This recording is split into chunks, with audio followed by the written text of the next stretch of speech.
Bonjour, bonjour. On est aujourd'hui samedi 13 septembre 2025. Je m'en vais au travail. Bientôt, je vais vous présenter les images de mon environnement comme je fais chaque année depuis près de 10 ans. Si vous remarquez bien, regardez, les feuilles ont légèrement commencé à changer. Vous voyez? On commence à voir des feuilles jaunes à l'intérieur.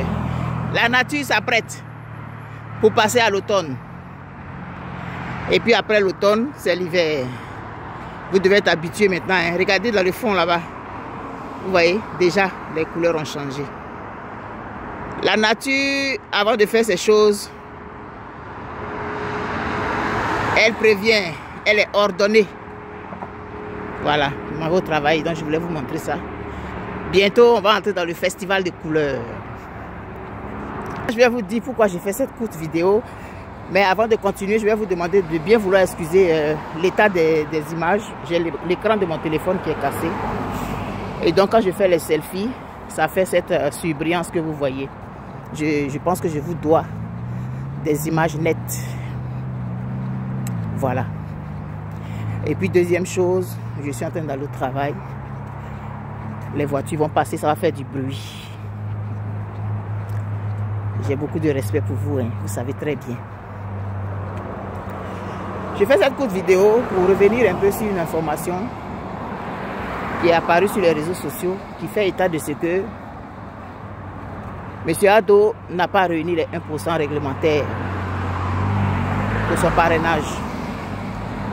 Première question, il a fait son parrainage à quand d'abord? Il était en train de se promener en France, en train de se la couler douce, aux frais du contribuable. Lorsque les autres déposaient leur candidature, lorsque les autres partaient prendre leur kit à la CEI, lorsque les autres avaient désigné leur représentant ou je sais pas, quelque chose comme ça, le RHDP n'a rien fait de tout ça. Le RHDP attendait la réponse de son chef. Pendant que tout était bouclé, et selon ce qui m'avait été, ce que j'avais pensé comprendre, le RDS serait fort clos. Parce que il n'a pas présenté un candidat à la date prévue. Mais bon, on est habitué, hein. On est habitué à ce régime-là avec son comportement de faussaire tout le temps. Donc on n'est pas surpris. Le RDS se comporte comme le propriétaire de la Côte d'Ivoire. Donc il fait ce qu'il veut, quand il veut. Voilà. Et puis ça ne va pas quelque part, n'est-ce pas? Et donc, le RDS n'était pas présent au moment où les autres déclaraient leurs candidats, déclaraient leurs assesseurs, ou je ne sais pas comment on appelle ça. Et on avait dit qu'il serait fort clos. Et c'est le 31 juillet, si mes souvenirs sont exacts, que dans une adresse qu'il a voulu solennelle, il a annoncé sa candidature.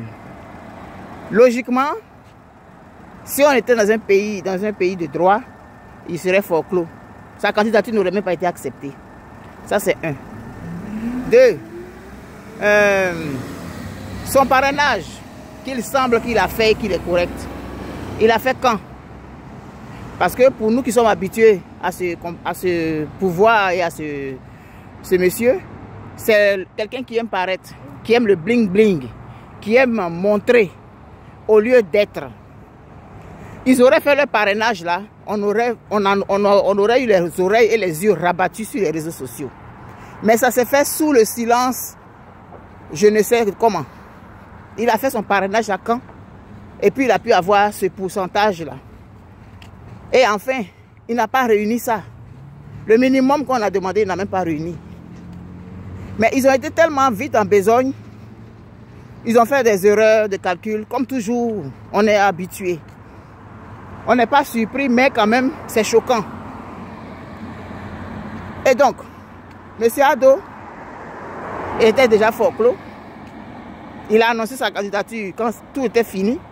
Mais comme c'est lui le propriétaire de la Côte d'Ivoire, il peut faire ce qu'il veut. C'est lui qui a la clé de la Côte d'Ivoire. Donc il rentre quand il veut, il sort quand il veut. Il ferme la porte quand il veut, il ouvre quand il veut. C'est lui le propriétaire de la maison Ivoire. Donc il peut fermer la clôture, le portail. S'il veut que tu entres, c'est lui qui ouvre. Maintenant, pour entrer dans la maison principale, là, s'il veut, il ouvre. S'il veut, il te met dans la douche. S'il veut, il te met dans les toilettes. S'il veut, il te met où il veut. S'il veut que tu dormes au salon, tu dors au salon parce que c'est lui le maître. Mais il n'y a pas de crime parfait. Madame Camara, vous êtes venue toute bien maquillée, jolie, venue faire votre cinéma. Vous avez éliminé certains candidats sous prétexte qu'ils ont fait du faux dans les CNI. On demande depuis longtemps là, de revoir la liste électorale. Vous n'êtes pas capable de le faire. Mais c'est là, vous avez eu le temps de compter des milliers de doublons. Et pourtant, dans la liste électorale, il y a des millions de doublons. Mais ça ne vous intéresse pas. C'est vraiment dommage que pour une femme, vous agissiez ainsi. Être femme là, ce n'est pas seulement avoir des seins, un joli visage, un joli maquillage. Être femme là, c'est être femme. Voilà. Ainsi donc, M. Ado ne remplissait pas les conditions pour être déclaré candidat. Sa citoyenneté, jusqu'à aujourd'hui, on n'a jamais rien compris de ça. C'est toujours resté quelque chose de flou. Il a été question de renonciation. On avait attaqué M. Thiam pour ça. M. Bion allait renoncer à la citoyenneté, tout ça là. Et lui là, sa citoyenneté là, c'est laquelle? On n'a jamais su. On sait, mais on n'a jamais su officiellement. Vous l'avez pourtant déclaré recevable. Vous avez déclaré sa candidature recevable. Et pourtant, c'était déjà faux au départ. Il était fort clos. Et c'est le travail que vous avez fait là qui est là. C'est le bon travail que vous avez fait là qui est là. Le travail que vous avez donné les détails pour chaque candidature rejetée là. Le bon travail là, c'est ça qui est là là. Quelle honte. Ça fait honte pour vous. Peut-être vous n'avez plus de dignité. Vous n'en avez plus. Donc ça, vous vous en foutez. Mais en tant qu'Ivoirienne, ça fait honte. Parce que c'est l'image de notre pays qui est rabaissée à une république bananière. Un véritable foutoir. Oui, nous on parle sur les réseaux sociaux. Mais tout le monde parle sur les réseaux sociaux. On parle tous sur les réseaux sociaux. Que ce soit le RDR ou que ce soit le quoi, citoyen, société civile, tout le monde parle sur les réseaux sociaux. Et si les réseaux sociaux avaient existé en 2000, s'ils avaient existé en 2004, s'ils avaient existé aussi fort en 2010, vous n'aurez pas réussi votre forfaiture. Donc les réseaux sociaux là sont une arme. C'est une arme. Et quand vous ne comprenez pas français là, je vais dire arme là, vous allez comprendre que je vais venir attaquer le pays. Monsieur Alassane Ouattara ne devait pas avoir sa candidature acceptée. Mais il a toujours usé comme ça, hein? Donc on est habitué. Je m'en vais au travail, je vous souhaite une très bonne journée et à bientôt. Bye bye.